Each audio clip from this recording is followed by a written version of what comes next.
그럼 박상용 검사는 조만간 피의자가 될 수도 있겠군요. 예. 서울고검 감찰팀 관계자 얘기에 따르면 야 생각보다 너무 크다 이거. 도지사 시절에 변호사비 거액의 변호사비를 대신 내줬다였는데 한 6개월 정도 수사를 하다가 변호사비 대납 증거가 안 나오니까 방향을 틀었죠? 수사의 방향을 바꿨고 2023년 한 1월경부터 대북 송금으로 이제 사건의 주제가 바뀌는데 이 안부수 회장이었는데 안부수 회장이 버텼어요. 버티다 보니까 검찰에서 여러 가지 회유가 있었고 송파구에 있는 전셋집을 얻어주기도 하고 이상하게도 딸에게 전셋집 얻어주고 난 다음에 안부수 회장이 법정에 나와서 김성태와 거의 일치된 진술을 하기 시작합니다. 진술이 완전히 바뀌는군요. 근데 그 다음은 또 누구였냐면 이화영 전 부지사가 협조를 해야만 이재명 도지사에게 쌍방울이 300만 달러 방법비용 건넸습니다. 보고를 했습니다라는 그 진술이 중요하잖아요. 근데 그 과정에서 그 진술을 얻어내는 과정에서 회유의 한 방법으로 연호회 뭐 술 파티가 있었다. 그러니까 연호회를 교도소 안에서 연회를 가져다 술도 있었고요. 지금 나오는 검찰청 안에서. 검찰청 검사실 안에서요. 술도 있었고 그러면서 진술을 입을 맞추려는 시도를 했다. 이게 의혹의 핵심인 거죠. 지금. 뭐 진술 모여서 서로 간에 이제 진술을 짜맞추는 일종의 세미나 같이 수시로 이루어졌다라는 건데요. 그 과정에서 술과 뭐 여러 가지 음식이 들어갔다 이런 의혹이었죠. 그동안은 의혹으로만 있었는데 지금 정권이 바뀐 다음에 정성호 법무부 장관이 이 의혹을 직접 감찰 지시했고요. 지금 팩트들이 하나하나 드러나고 있는 것 같습니다. 이제. 네, 우선은 정성호 장관이 취임하자마자 이제 바로 지시를 해서 법무부에서 이제 실태 조사를 했습니다. 했는데 교도관들을 조사를 하고 여러 가지를 이제 실태 조사를 광범위하게 했는데 그러니까 언론 보도들을 검증을 했는데 거의 다 사실로 드러났군요. 드러났었죠. 그러면서 중요한 것은 최근에 법무부가 먼저 조사를 한 다음에 이건 혐의가 있다라고 해서 서울고검에 감찰을 지시했습니다. 정성호 장관이. 근데 서울고검 감찰팀이 감찰을 하다가 많은 증거가 쏟아지자 수사로 전환을 했다고. 제가 파악한 바로는 그렇습니다. 근데 지금 아직 언론 보도에서 나오질 않는데 여러 곳에 동시다발적인 압수수색까지 실시한 걸로 확인을 했습니다. 수사 전환했군요. 이거는 어떤 사건의 실체가 드러나겠는데요, 보니까 지금? 제가 볼 땐 그런 게요. 일단은 그 1,800원 쌍방울 법인카드로 편의점에서 결제가 됐던 1,800원이 도대체 뭘 산 거냐가 최근에 논란이었는데 그게 이제 서울고검 감찰팀에서 수사로 이제 전환을 하고 해당 편의점과 뭐 연회를 팔던 식당, 뭐 도시락 식당 등 광범위한 압수수색을 확인한 결과 1,800원은 편의점에서 소주를 구매한 게 맞다. 그럼 술을 먹은 거 아닌가요? 소주를 페트병에 이제 담아서 들어갔으니까 잘 몰랐지만 처음에는 요 술을 먹었던 게 이화영 전 부지사 본인 혼자의 주장이었는데. 여러 가지 증거가 나왔죠. 그렇습니다. 그럼 박상용 검사는 조만간 피의자가 될 수도 있겠군요. 이런 상황이라면. 박상용 검사는 뭐 당연히 피의자가 아마 전환이 됐을 것 같고요. 아마 강제 수사, 동시다발적인 압수수색 이루어지지 않을까 저는 그렇게 보고 있습니다. 검찰의 수사 의지는 분명히 있는 건가요, 이번에는? 서울고검 감찰팀 관계자 얘기에 따르면 야 생각보다 너무 크다 이거. 봉 기자의 취재의 어떤 결실이 드러나는 상황 같습니다 보니까. 아니 뭐 저뿐만이 아니고 언론에서 문제 제기, 의혹 제기를 했는데. 가장 저희가 보도를 하면서 힘들었던 것은 수원지검 검찰의 태도였죠. 검찰이 그때 뭐라고 했냐면 저희가 이제 이런 여러 수사 과정상의 부적절한 뭐 진술 세미나나 이런 의혹들이 있는 거 아니냐라고 했을 때 수원지검에서 우리가 조사를 해봤더니 38명의 교도관을 다 우리가 조사를 하고 광범위하게 했는데 일체 음식이나 뭐 술은커녕 일체 음식 반입된 사실이 없다고 지난해 4월에 발표를 했어요. 그럼 거짓말이네요, 그건. 그래서 이제 저희가 썼던 기사가 거짓말이 됐죠. 왜냐하면 저희는 정보의 비대칭 때문에 어떻게 할 수가 없잖아요. 그런데 이번에 법무부에서 이 부분에 대해서 이제 검증을 해본 거죠. 해봤더니 당시에 수원지검의 대국민 발표가 거짓말이었다라는 사실이 드러났습니다. 어떻게 드러났냐면 똑같이 교도관들을 조사했을 거 아닙니까? 수원구치소에서 이 김성태나 이 피의자들을 데리고 검찰 수원지검으로 갔던. 근데 이 일부 교도관들이 당시에 수원지검에서 교도관들을 조사할 때 자기가 조사를 받을 때 녹음을 해뒀습니다. 근데 그 녹음 파일을 이번에 법무부 조사팀에 제출한 거예요. 근데 들어봤더니 교도관들이 얘기를 합니다. 술과 음식 반입했잖아요. 그리고 여러 번 했잖아요. 제가 그러면 안 된다고 얘기했는데 했잖아요. 그러니까 교도관으로서는 자기의 알리바이를 만들어 놓은 거죠. 그래요? 이런 교도관들의 명백한 거짓말, 그 진술가 배치되는 거짓말을 한 거네요. 그 수원지검 측에서. 교도관들의 복수의 증언이 있었음에도 불구하고 수원지검에서 사건을 완전 조작 은폐했는데 박상용 검사 한 명이 할 수 있는 일이 아니거든요. 그렇다면 아까 말씀하신 대로 굉장히 검사 여러 명에 대한 수사로 확대될 수밖에 없는 상황 아닌가요? 이 정도는? 그럼요. 수원지검 명의로 보도자료가 언론에 뿌려졌기 때문에 이거는 당연히 수원지검장을 알고 있고 이 정도 이제 검찰청 명의로 나가는 보도자료는 대검에서도 사전에 보고를 받습니다. 그래서 어떤 덩치가 커졌다는 표현이 나왔군요. 상당히 크다는 얘기가 일개 검사 한 명의 문제가 아니다라는 거고 제가 생각하기에는 그렇다면 이 수사가 변호사비 대납에서 대북 송금으로 변해가는 과정에 과연 윤석열의 용산 대통령실이 개입하지 않았겠느냐. 그러니까 제가 볼 땐 이게 만약에 이제 수사로 전환됐잖아요. 정상적으로 공정하게 수사를 한다면 윤석열의 대통령실까지도 향할 가능성이 없지 않아 보입니다. 그래요?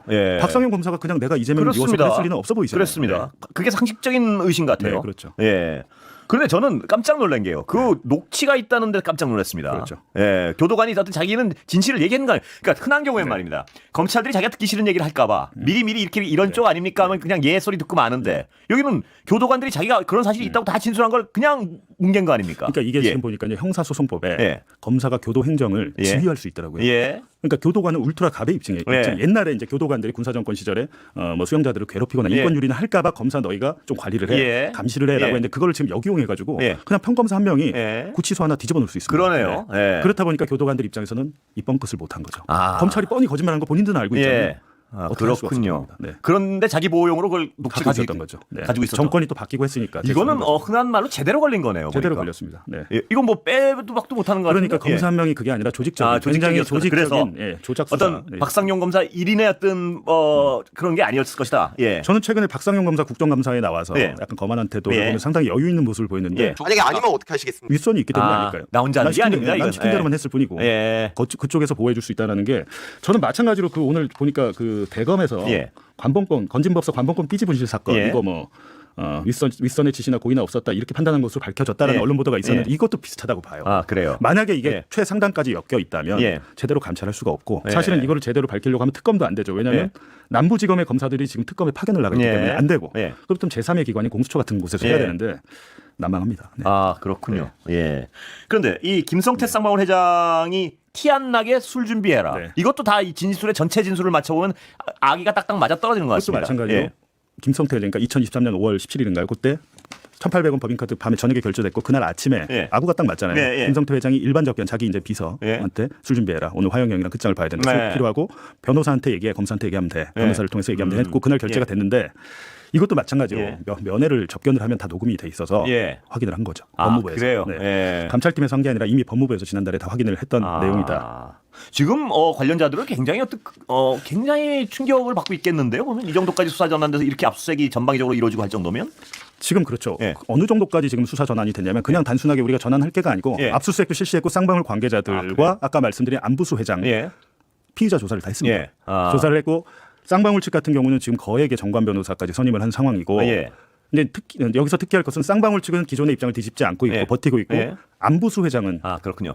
진술을 하기 시작했던 예. 겁니다. 사실은 이렇게 된 일입니다라고 본인이 입장을 바꿔서 이재명 방북 비용이 맞다라고 본인의 그 진술을 바꾸게 된 배경에 대해서 예. 적극적으로 그 과정을 지금, 적극적으로 진술하고 있다는 진술을 하고 있는 것으로 저는 그렇게 들었습니다. 예. 네. 이른바 이제 이 과정, 입을 맞추는 과정을 진술 세미나라는 어떤 네. 이름을 붙였는데요. 네. 아주 세세하게 지금 의심하는 거는 세세하게 어떤 그 시나리오를 갖다 놓고 네. 그걸 뭐 외우겠다 이런 거죠 지금? 예. 예를 들면 이런 겁니다. 예. 제가 이제 그 대북송금 수사 기록 일체도 예. 제가 입수를 해서 다 예. 봤어요. 근데 예. 대질신문이란 것은 예. A와 B, C가 서로 간에 다 다른 얘기를 할 때 누가 맞는지 보려고 그 앞에서 이제 진술하는 거잖아요. 그렇죠. 예. 그럼 A, B, C 간에 다툼이 있어야 돼요. 예. 예. 근데 예를 들면 만약에 이제 쌍방울의 뭐 회장과 부회장이 있고 뭐 쌍방울 뭐 이렇게 직원들 안부수가 있어요. 예. 이렇게 세 명이 있으면 어떠한 갈등이나 다툼이 없습니다. 아, 그래요? 근데 딱 보면 출정 기록을 보면 예. 같은 날 계속 며칠 나옵니다. 아, 예. 월화수를 출정을 계속 나와서 같이 있어요. 예. 그다음에 목요일에 대질 조사를 실시해서 조서를 남겨요. 아, 예. 월화수에는 조서가 없어요. 예. 아무런 갈등이 없이 그냥 쭉 갑니다. 예. 이거는 이재명의 방북 비용이 맞습니다. 이 아, 방향으로. 예. 네. 사실은 조서만 봐도 말이 안 되죠. 예. 대장동 때 보면 네. 남 변호사가요. 네. 검찰이 와서 계속 얘기를 해주면 그게 내가 들었던 건지 그렇죠. 뭐 그러니까 그 수많은 시간을 계속 와서 근데 이건 그런 주입도 아니었군요. 이거는 거의 그냥 지금 의심하시는 거는 이건 정말 심각한 거죠. 왜냐하면 남욱 변호사 같은 경우는 예. 제가 얘기하다 기억이 잘 안 나거나 하면은 검사가 얘기를 얘기를 해줬지만 해주면 예. 옆방에 유동규 본부장을 대기시켜놨다가 예. 둘을 만나게 해줬답니다. 예. 만나게 해줘서 유동규와 검사가 야 그때 이렇게 했잖아. 아, 그때 그럼 헷갈리니까. 김용한테 돈 예. 준 거 맞잖아라고 예. 하면 남 변호사는 그런 것 같습니다. 예. 왜냐하면 그래 재판장이 물어보거든요. 네. 왜 당신 변호사고 그런데 못하냐 네. 아니라고. 네. 그럴 분위기가 아닙니다. 아, 그렇군요. 라는 거죠. 근데 이번엔 네. 저번에 그렇게 어떤 얘기를 해주면서 네. 이거 맞잖아 이렇게 물어봤는데 이거는 근데 그걸 너무 훨씬 넘어선 것 같습니다. 이거는 무에서 유를 만든 거잖아요. 그죠? 네. 예. 무에서 무를 왜냐하면 국가정보원 문건에 예. 쌍방울 그룹이 대북 사업을 통한 주가 조작 시도라는 게 2급 비밀 문건에 반복해서 나와 있습니다. 2급 비밀 문건이란 것은 국정원장 결재 없이는 볼 수도 없어요. 그러니까 국가가 그렇게 결론을 내린 것을 네. 뒤집어내려고 그랬던 거 아니에요. 전혀 용도가 다르게. 검사도 그랬지만 이 네. 사건은 판사도 문제였던 게 예. 그 국정원 문건 중에 일부만 증거로 채택을 하고 예를 들면 아. 국정원이 대북 사업 주가 조작이 맞다 그 네. 의심이 있어서 어떻게 하냐면 안부수라는 사람이 원래 국정원 요원의 협조자로 예. 고용이 된 상황이었어요. 예. 근데 아. 김성태를 만나서 변질됐네. 주가 조작을 하고 있네. 네. 이 협조자를 지휘해서 해고해야 됩니다. 네. 라는 결재 문건이 있습니다. 예. 그거를 판사가 인정하지 않았죠. 예, 심각하군요. 예. 그러면 그런데 그걸 아무리 재판부라도요. 국가정보원이 결론 내린 어떤 자료를 증거 채택을 안 한다는 게 가능한 일인가요, 이게? 예. 문건도 문건이지만 예. 문건을 작성한 블랙 요원 중 한 분이 나오셨어요. 예. 그분 지금도 국정원에 계세요. 예. 두 번 재판에 나왔습니다. 예. 나와서 얘기를 합니다. 예, 그때 맞다고. 당시, 예. 그게 무슨 뭐 대북 비용 이런 거, 뭐 이재명의 방북 비용 이런 거 알지 못하고 얘기 들은 바도 없고 예. 주가 조작에 대한 그런 움직임이 있었고 나뿐만 아니라 다른 요원도 같은 보고를 했다. 아, 그 얘기까지 하는데 그걸 채택을 안 하는 네. 거예요? 근데 우리 언론이 못 들어갔습니다. 비공개 재판에서. 그래서 언론 보도에 한 줄도 안 나오니까 그냥 자기들끼리 해서 퉁쳐서 끝내버린 겁니다. 그리고 최근에 이제 정권이 바뀌고 알아보니까 대북 선거 그 주가 조작을 뒷받침하는 국정 문건이 더 있대요. 국정원에. 그래요. 그러니까 일부가 잘못 준 것 같아요. 제가 볼 때는. 왜냐하면 윤석열 정권의 국정원이었잖아요. 문건을 주다 보니까 일부 딸려서 간 것 같아요. 근데 이번에 이제 다시 보니까 이 사건과 관련한 국정원의 보고 문건, 비밀 문건이 상당히 더 있다라는 거죠. 근데 그러면 뭐 합니까? 이화영 부지사는 3심이 끝났는데요. 그러니까 국정원도 원래 그 인정하는 자료를 주려고 했던 건 아니다 이렇게 의심한다는 거죠? 그렇죠. 딸려왔습니다. 네. 그래. 딸려왔고 많은 부분이 지워져 있었는데도 불구하고 그런 부분이 남아 있다는 거 주가 조작에 대해서. 근데 딸려왔는 걸 보고도 재판부는 또 그걸 증거 채택도 안 한 거고. 전혀 안 했어요. 뭐라 그랬냐면 쌍방울그룹 김성태 중견기업 회장이 거짓말을 할 리가 없다. 판사의 지금 판결문에 이렇게 돼 있습니다. 국정원도 못 믿겠고. 주가 조작에 동기가 없다. 이런 중견기업의 회장이. 쌍방울 김성태는 이미 국정원의 결론도 아예 언급이 없고요. 주가 조작 전과가 있는 사람이에요. 쌍방울을 사고 나서 주가 조작을 했거든요. 전과도 있는데 이제 이번에 판사는 그렇게 했고요. 자, 그럼 이화영 전 부지사가 관련 재판이 지금 진행 중 아닙니까? 아니요, 끝났습니다. 기본적으로 이제 1차 재판 끝났고 다른 별건이 하나 있는데 이미 이제 3심 끝난 거는 끝났어요. 그거는 그렇죠. 재심을 하든지 뭐 해야 되는데 무슨 돈으로 재심을 하겠습니까? 그분이 아마 전셋집도 바꾼 걸로 알고 있는데 그런 문제가 있고 내일 또 남욱이 대장동 재판 나가거든요. 내일 마지막 남욱 증언인데 다음 달에 정진상 실장 재판도 있어요. 남욱이 지금 다 뒤집어 놨잖아요.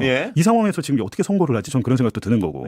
김영 전 부위원장도 마찬가지로 2심에서 징역 5년 선고 다 났는데. 그런데 이게 만약 이 정도로 조작됐다는 여러 가지 증거 수사 결과가 나온다면 재심을 해야 되는 거 아닙니까? 재심도 하고 대법원에서 양형에 해야 되는데 반영을 해야 되는데 지금 대법관들의 구조가 아시잖아요. 지금 최근에 조희대 그 사건. 우리가 지금 3심 대법관들을 과연 믿을 수 있겠느냐라는 거죠. 지금 새로운 증거가 현출된 건데 나온 건데 이거에 대해서 그렇다면 새롭게 판단을 해야 되는데 전혀 그럴 것 같지 않다는 생각입니다. 그러니까 복불복입니다. 어느 대법관을 만나느냐에 따라서. 산 넘어 산입니다 정말. 여기까지 듣겠습니다.